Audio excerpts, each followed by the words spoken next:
huge Supreme Court rulings are coming down tomorrow and Friday. The question is, which ones? Well, the answer is we don't know. But we can use the process of elimination to figure out which rulings are left from all the big cases the justices heard this term. Now, I'm going to highlight the major cases that I have been covering. Now, I'm not saying these are the ones that are going to be released tomorrow and Friday. I'm just letting you know what's still out there. Obviously, one of the biggest cases that the justices haven't ruled on yet is former President Trump's absolute immunity case. He wants the Supreme Court to rule that because he was acting in his capacity as President of the United States, he should have absolute immunity from any crime that he may have committed. If the Supreme Court agrees with him, you will see a massive shift in Trump's prosecution for election interference and possibly even some charges dropped. Now, whether the justices are going to go this far is unclear.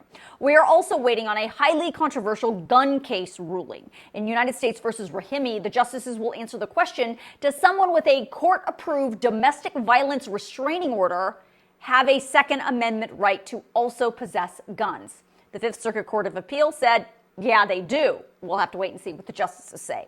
The justices will also rule on a major social media and free speech case.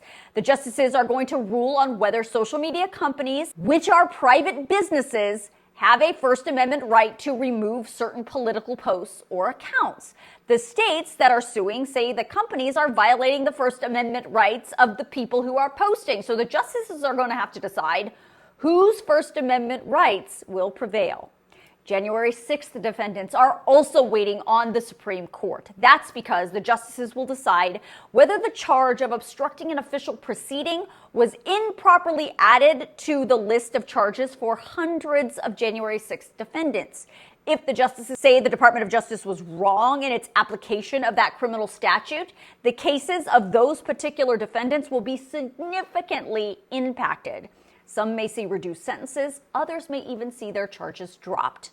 Lastly, we are waiting for the justices to rule on the question, what is taxable income and how far can Congress take its power to tax under the 16th Amendment?